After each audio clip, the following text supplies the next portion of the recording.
Hello, everybody. We are back. It is Henry Weston's Old Mate, the podcast. And I have got an old university friend joining me today. Good evening, Vinny. How are you, mate? I'm very well, thanks, Stu. Thanks for... Oh, thank you for... thanks for coming on. It was a bit random the other day, wasn't it? I just... we'd had a little message and I was just like, how do you fancy coming on the podcast? And you were well up for it, weren't you, mate? So I very much appreciate that.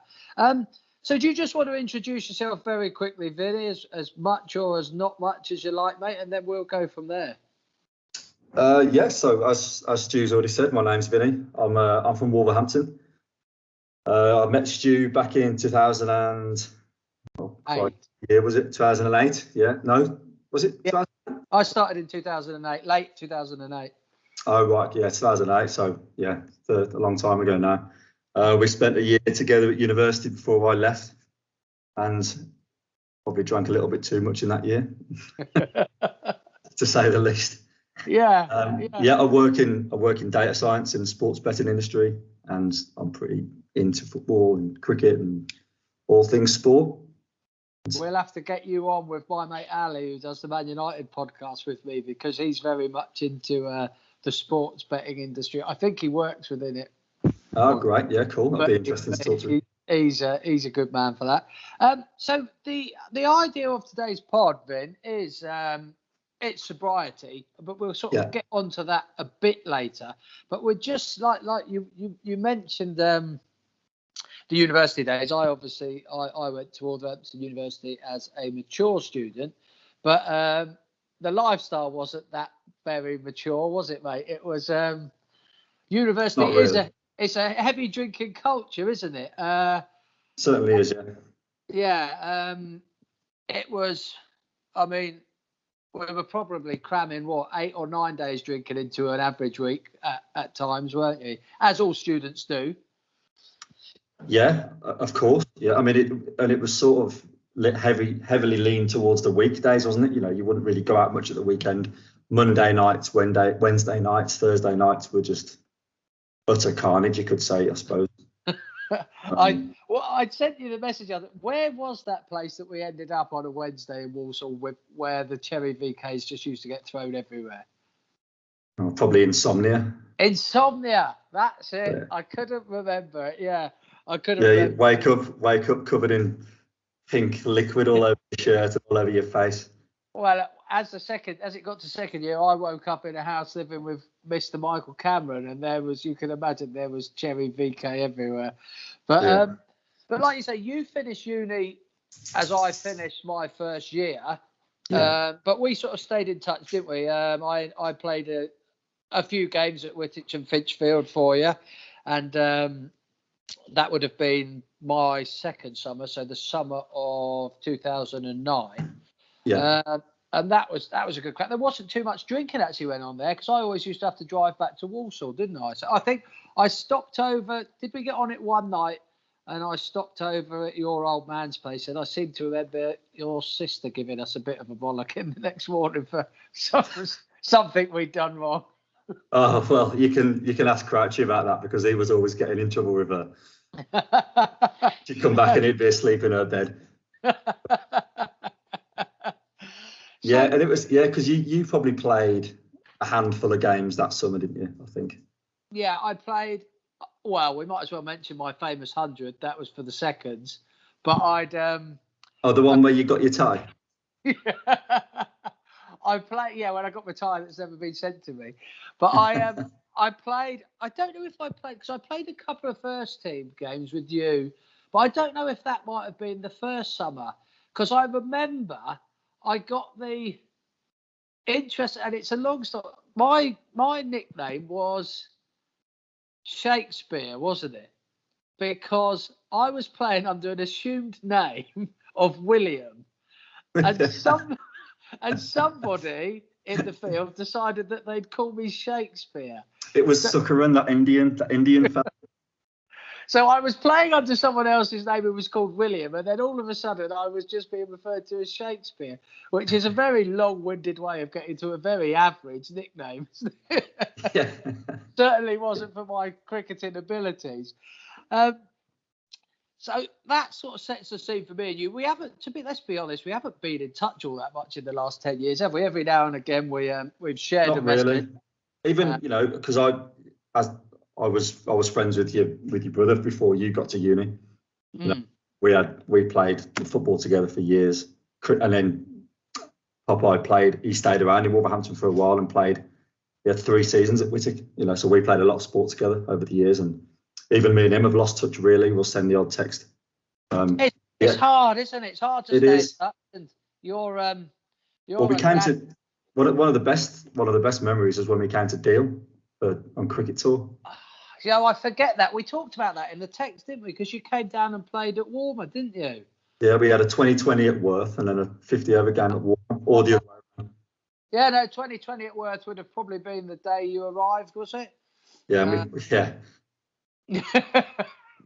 But we did talk about sort of you're going to try and get a tour together when the world's a bit more open to such things.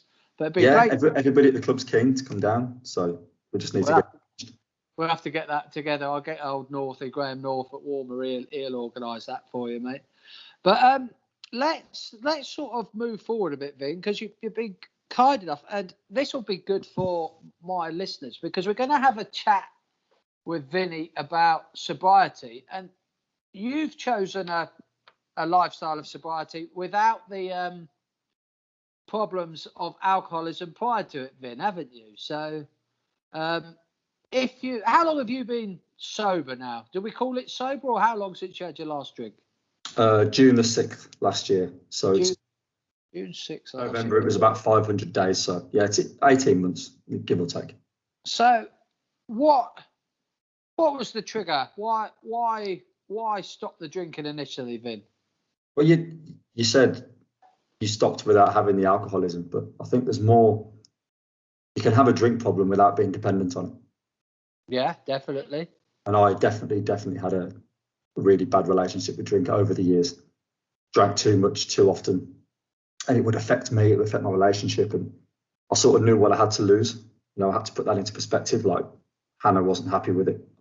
We were trying for a baby, and I'd lost my job. I'd been working for 8 years at Jaguar. I'd got a good career. I got made redundant because when COVID hit, so I thought,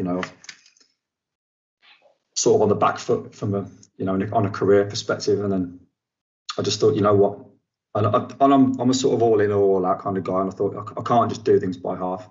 I'm either in or I'm out. So I just thought, the best decision for me is just to pack it in. But it sort of happened quite slowly because of lockdown. It sort of eased me in quite easy, to be honest. Yeah. I just had a couple of weeks about drinking, and then it just escalated, and then all of a sudden it was like, well, I haven't had a drink for 2 months, and I do not miss it at all. I'm not fussed. I don't miss the pub. I don't miss the feeling of being drunk at all. And my life just became a little bit simpler. Yeah. And I was exercising a bit more. I've played a lot of sport in my life, but I've never really taken it too seriously. That's been my big problem. Yeah. I thought, you know what, this is not drinking is going to help me. I mean, I'm 34 now, so I'm not as young as I used to be, but cricket especially, I've still got something to offer playing cricket. And if I just want to play sport for the sport's sake instead of the drinking sake, then it's going to help. Because I was very much like you in your younger years. I used it as an excuse to just get hammered. Yeah. You'd sort of pray for a Saturday when it rained. Yeah. And it sounds crazy, you're there to play cricket, but you just wanted to get pissed. Yeah, no, 100%. I mean, I love sport, but looking back, I loved sport before I linked sport and alcohol. So I loved football. Me too, yeah. Between the age of 8 and 18. And then I still loved cricket. But looking back, I wonder how much cricket I'd have actually played.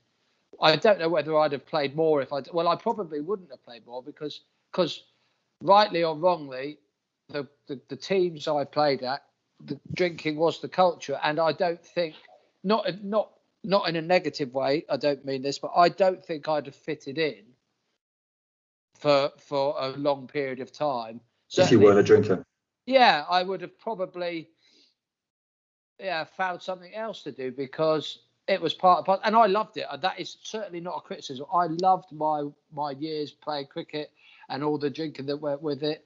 But yeah, I mean, there wasn't well, there were people who played and sort of maybe had one or two drinks and went, but they just went hand in hand towards the end for me. But if we go back to with your story, Vin, so talk us through, maybe can you give us an example of, you sort of said Hannah wasn't best pleased with it. Was it when you say, you had a bad relationship with alcohol, would you come in after a night out and be a bit crash bang wallop making a noise, or was it the day after that would upset your partner, or is it a combination of the both? Definitely the latter. I mean, my hangovers were, over the last few years, just absolutely horrendous. Just complete write off the next day. But it's sort of the behaviour that comes with the drinking. It's not so much being an idiot when I'm home, because I just fall asleep or pass out. It would be I'll be coming home soon, then I'm not home, and then it's lying, it's staying out, it's not honouring your word. It's just been a bad partner, really, but a bad person. And it would be okay because I'll go to the football with some of my best friends in the world. We'd go to the Wolves. We'd go to a Tuesday night game. They'd probably have 2 or 3 beers. I'd have 6 or 7. Yeah. Launching pints down. As quick, just force feeding myself beers. And there's no rhyme or reason to it. I just did that, and that's what I did for so long. And then I'd have to get up for work at 5 o'clock in the morning the next day, and I got to drive 50 miles to Birmingham. Yeah. It's not healthy. And what shaped, or would you be able to think back? Because I mean, I drank the way I did, like you say, like you'd go and throw 6 or 7 pints down.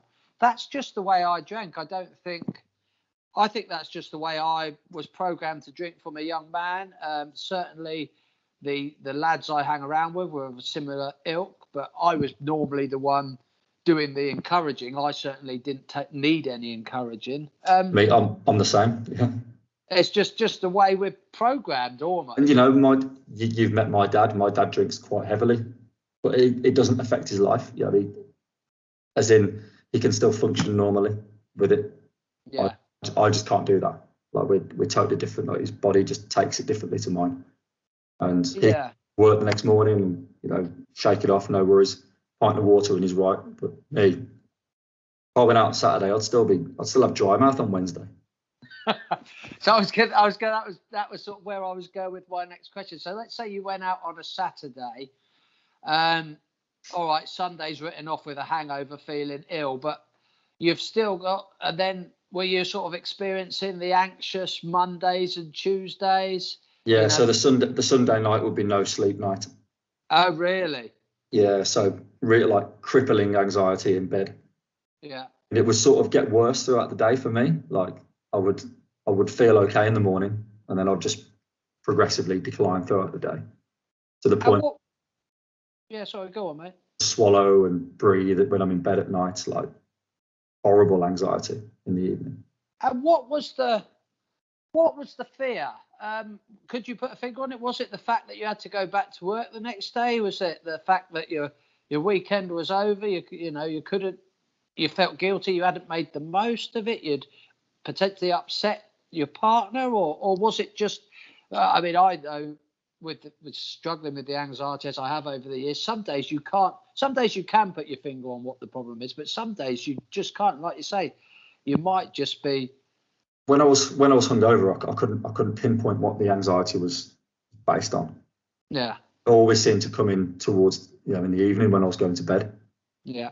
I don't know. And I've been quite fortunate where, in my life when I've worked, I've always enjoyed my job. So I've never had that sort of, Sunday night worry of going to work on a Monday morning. I'm quite lucky in that respect, because most people bloody hate their jobs, which is sad, but true. A lot of people don't enjoy going to work, and I do. I genuinely enjoy what I do. So it was never a question of, oh shit, I've got to go to work tomorrow. Yeah. Yeah, I mean, I've had on and off jobs. I enjoy my job for the most part, but to say that I've been truly happy in a job. I don't know if I ever have been, to be perfectly honest. I've never been truly. I've had a couple of jobs I really didn't like. I moved on from them, but yeah, that anxiety is, it's unexplainable, isn't it? But I wanted to get your take on. So you decided you say so lockdown kind of helped to ease you into not drinking. So you sort of decided that you were going to stop drinking, and so your initial decision, did you keep it to yourself? Did you share it with Hannah? Did you share it with your parents, or did you just? How did you go about it? Yeah, so I was sharing it with Hannah sort of on a weekly basis. It was, it's been 7, 8, 9 weeks, whatever it may be. We'd sort of tick them off on a Tuesday, I think it was my. Mm-hmm. Oh, no, it wasn't. It was actually a Saturday. Tell it like it was a Saturday. Yeah. So yeah, we'd sort of tick it off ourselves. But other than that, I didn't really publicise it that much. The pubs opened back up last August, September time, if I remember correctly. Yeah. And I think we went out, a group of lads, we all went out for a day, and I drank tonic waters. We ended up going for a curry. They'd been on the beers all day, and one of the greatest things, Stu, and one of the things I'm sort of most thankful for is nobody has ever said, "Oh, go on, just have one." The sort of lad peer pressure. Yeah. Well, if you don't want to drink, it's fine. It's up to you. And I think that is everyone's fear. I mean, that used to be my fear. I mean, I famously documented a story of when me and Erica were living in Holland, and a good friend of mine came out to see us for the day, sort of last minute thing, and he turned up to visit us, and I decided I'd been drinking too much, and I was going to have a week off the booze. Yeah. And we went out, and it's nothing against my wife now. She was my girlfriend at the time. It was just, I got back, and the little bit, and I don't mind a bit of a joke or anything. I like a bit of a joke. I like a wind up. But it seemed like the whole topic, we were out for dinner for 2 hours, and all everyone talked about was the fact that I wasn't having a drink that evening. And I got back, and I thought to myself, there's no point. It's just easier to just have a drink. Yeah, I've felt that before. I have when I've thought about stopping drinking before.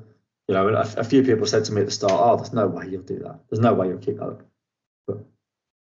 But yeah, and one person I was quite worried about, Stu, was my dad. Yeah. Going to the match, and he's never ever said anything negative towards it whatsoever.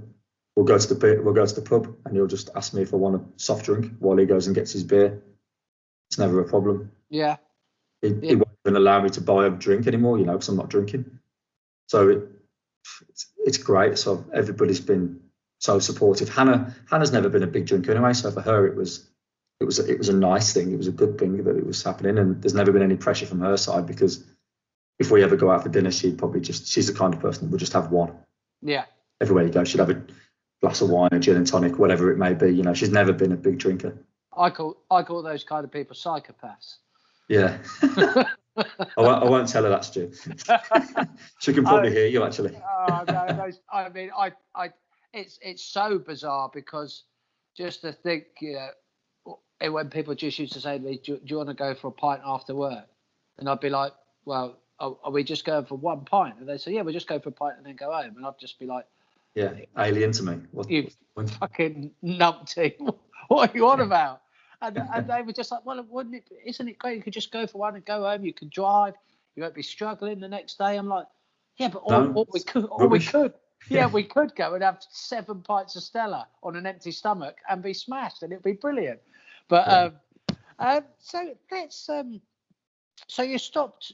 You decided you were going to stop drinking. So did you struggle with anything like sleep pads? Because I mean, can I ask you? So before you decided to stop drinking, how many evenings a week were you drinking then? Because was it just a weekend thing for you, or did you enjoy a beer or two at home during the week? Not too many. It was just when I did do it, I went really hard. All in. I used to, years ago, it would be I was an everyday drinker before. well, my time in Australia, my time in university, you know, I was drinking every single day without fail. But then when work kicks in and you've got more responsibilities, you can't. I mean, you can, but I couldn't do that because my body doesn't allow me to do it the next day. So whenever the football was on, I'd go out and get smashed.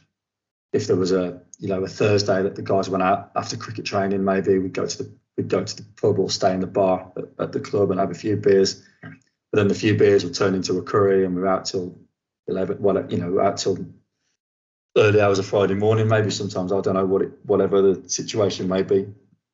And at the weekend, if we went out, there'd always be the few beers, and then should we go into town? Yeah. There's never a stopping point. Yeah. Always let's keep going because this place is open.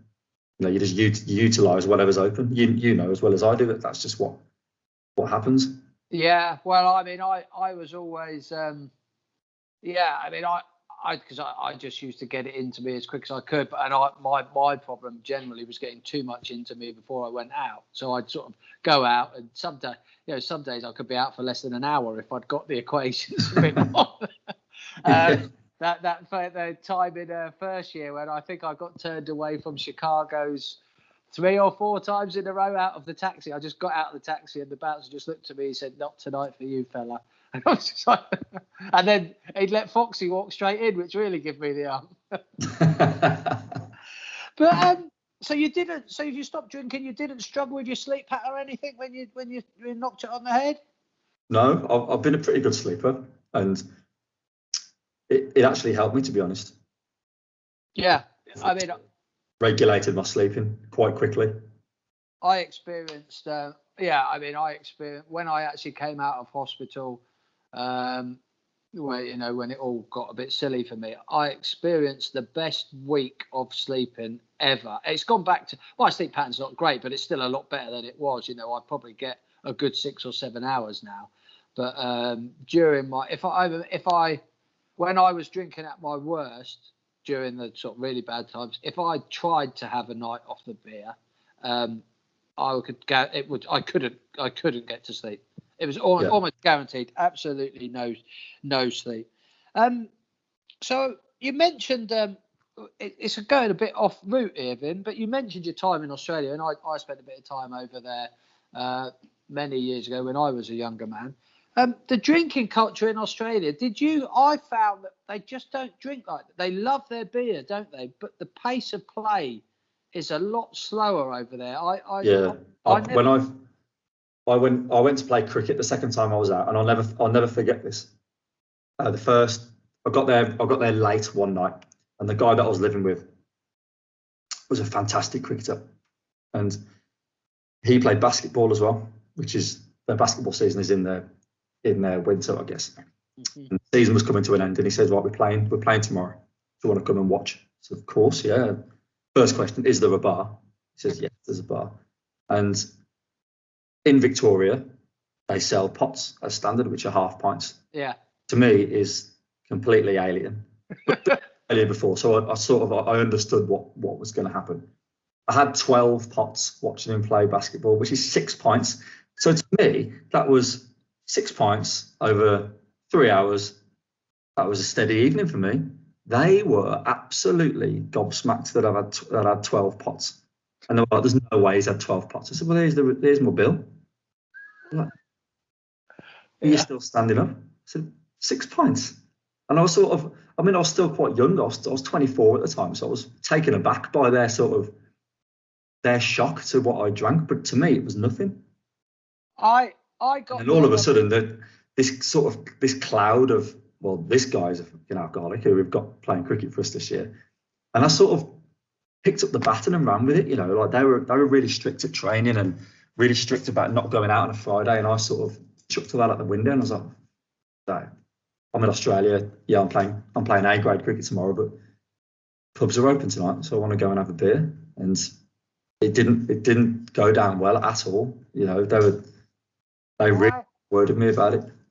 I remember I was 21 when I went over, and my mate Matt, who I lived with some mates of his on their pineapple farm, mushroom farm. Sorry, his dad farmed pineapples. But I remember we went to Matt's parents' house for a drink the first Friday I was there. And Carlton, it was in Queensland, so they drink the Carlton mid-strength, 2.8, 2.9% rubbish. But we drove to the bottle shop. We drove to the bottle shop, and there was 4 of us in the car, and a slab of 24 was about $20 then. And I remember Matt said, right, we'll go $5 in each. And I just said, like, what? And he said, oh, we'll get a box. And I said, between 4 of us. And they're only 330s, aren't they, in Oz? And they said, yeah, that'll be more than enough. And I was like, it's Friday night, and we're going to share 24 cans between 4 of us, and it's 2.9%. And they looked at me like I was some sort of crazy bloke, because I said, well, can we at least get a bottle of spirits or something? And then that's when they were just like, yeah, but no one's going to drink spirits on a Friday, are they? I'm like, oh. Are they not? I've misjudged this country. But yeah, anyway, we've gone off piste a bit there, mate. So no, I think it's quite relevant though, Stu, to be honest, because America's the same. I've spent some time in the States, and they don't drink like we do, but it all falls into place with the cultures that we grew up in. Yeah, I'm from a very working class town.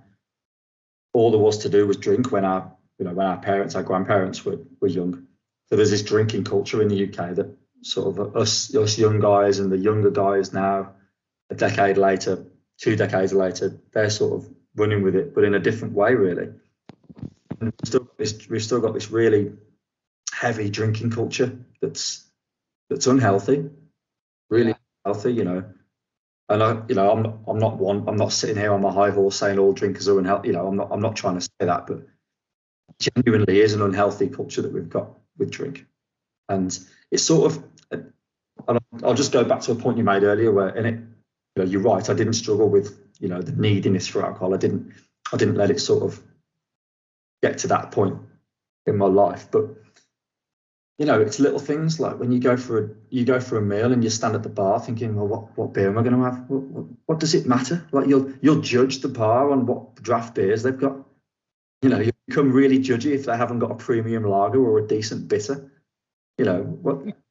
It's true. It's crazy, isn't it? So I'm now the beer shit. We've come for a steak. Does it matter if the beer's shit? Yeah, I mean, I spent my time in France in the French Alps. It was probably a slightly skewed perspective because that's a holiday resort. So, and I didn't really socialise with the French much. But I know from my time in Holland, the Dutch enjoy their beer, but it's not about getting drunk. And I haven't spent much time anywhere else, across Europe. In the Czech Republic, slightly different because they are a nation of alcoholics, and they'll admit that themselves. But the Dutch, a lot of all their socialising there is alcohol involved, but it's not about getting drunk. And I think in the UK, I would assume university students are still like we were. I'd assume a lot of it's about really getting hammered, but I don't know if that is shifting. I've read a few articles that the sort of the youth of today, or the young students of today, are moving away from the heavy drinking culture a bit. But then I don't know how much of that is potentially influenced by the cost of things now. I was just about to say, of course, yeah. We were lucky, weren't we, when we were at uni? Pound pints, pound vodka, whatever they would be. There was pound drinks everywhere. You could go out with a tenner and be smashed. If you had a cider before. But, yeah, I remember when going back to uni when we actually came home from.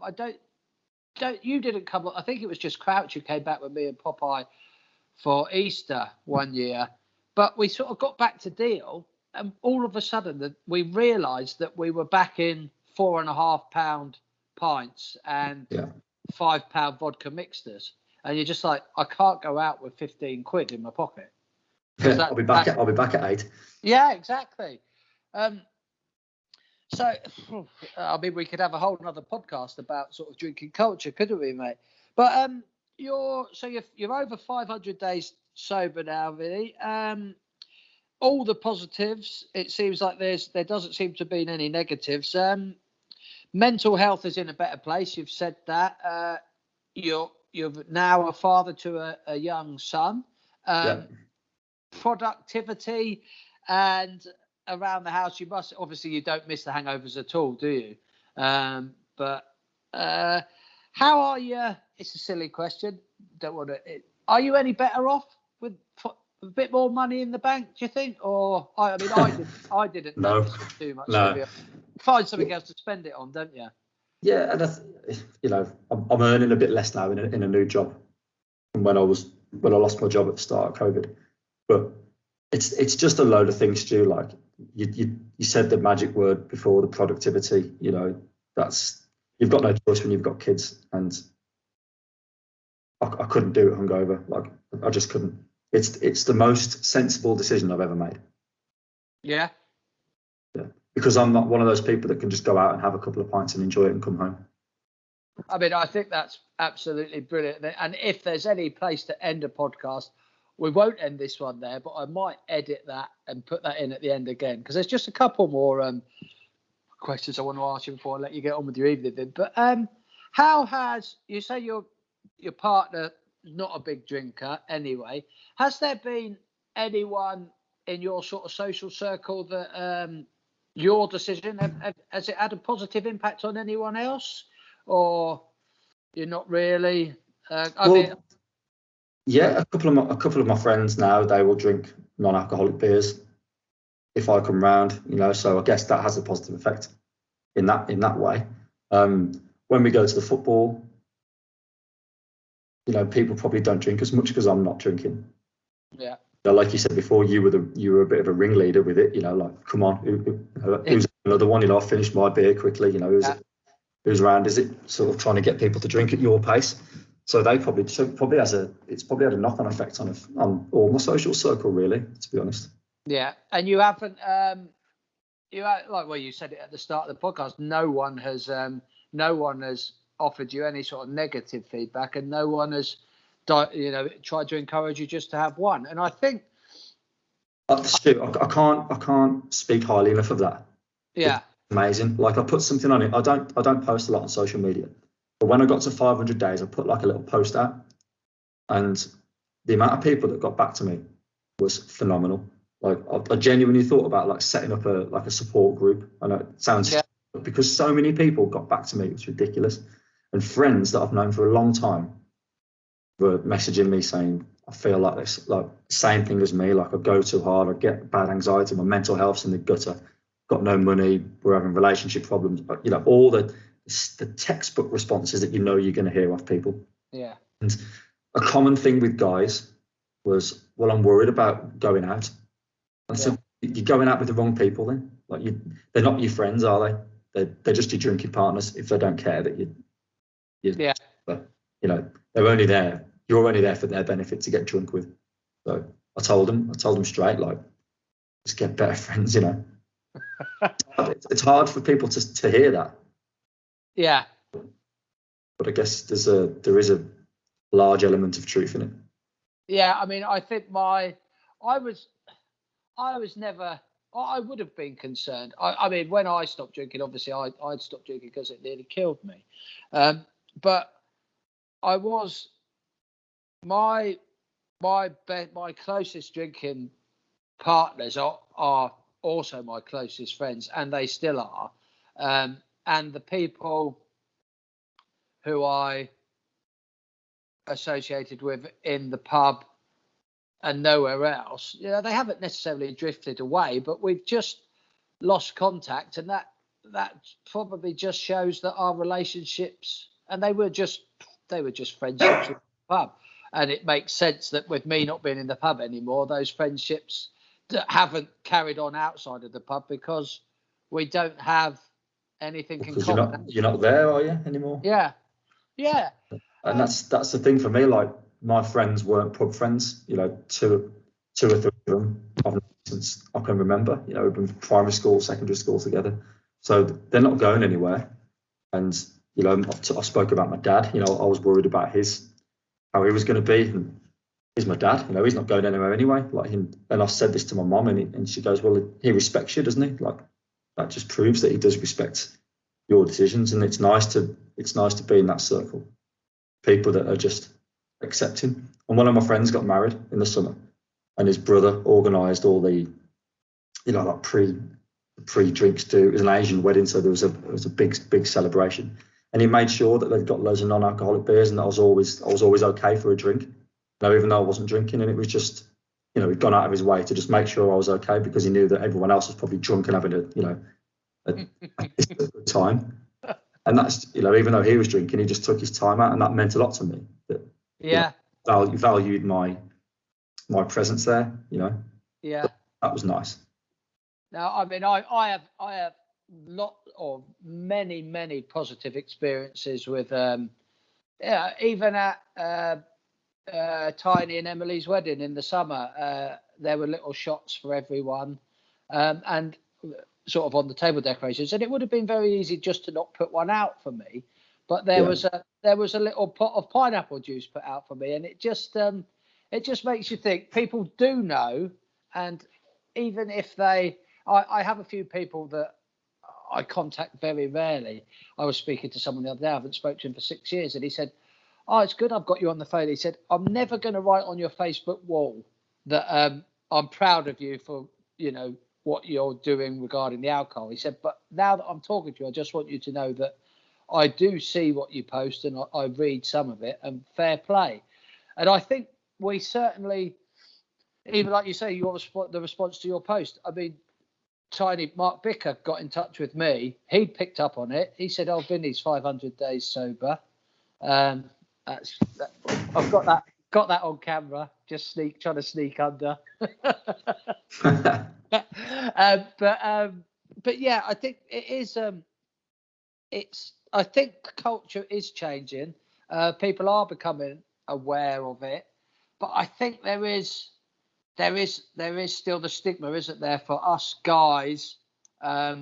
It's a big decision to not drink, and I don't think people should be as worried as they should. Hopefully someone will listen to this and your story, Vinny, and think, and perhaps that will sort of ease their fears. And I think something else, Stu, that's important is, the way I've done it is a little bit different to you. Like you had a real problem, like you said, it nearly killed you. That's different to me.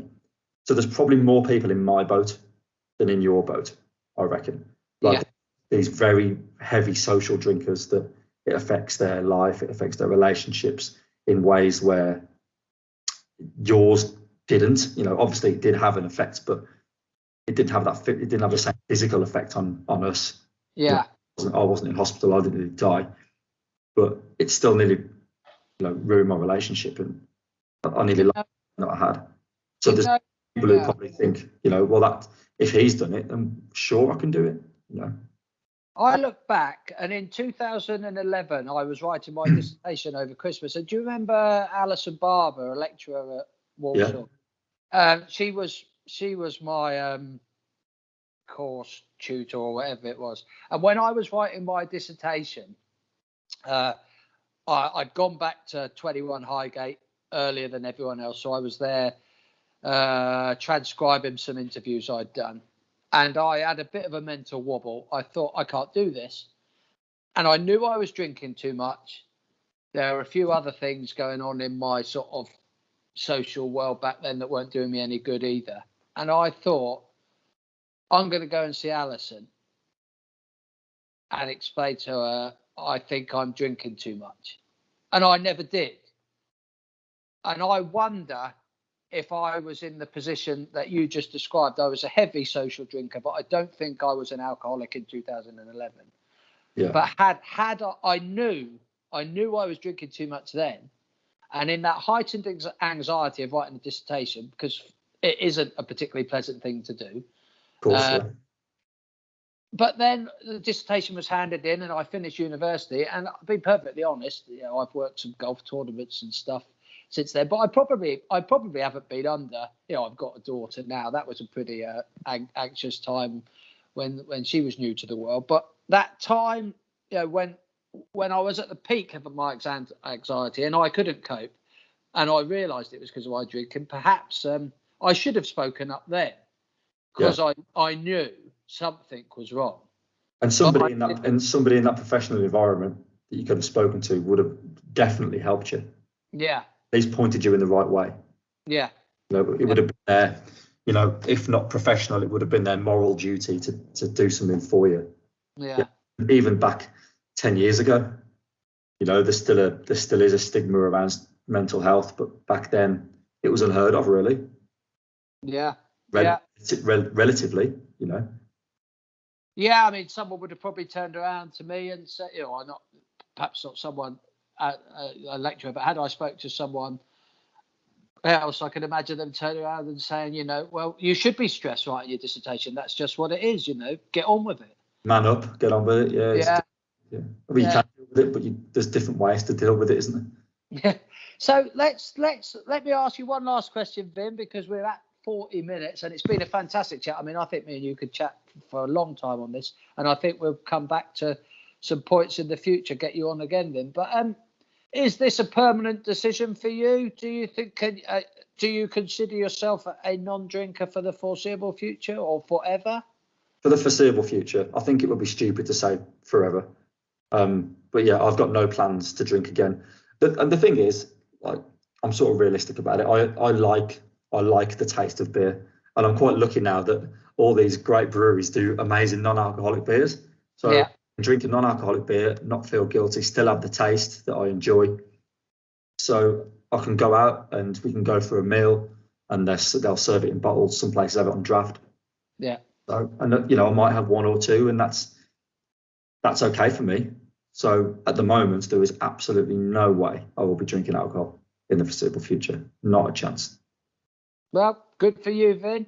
And thanks for joining me, Stuart, on Henry Weston's Old Mate, the podcast. It's been wonderful to catch back up, but it's been wonderful to hear your very honest points, and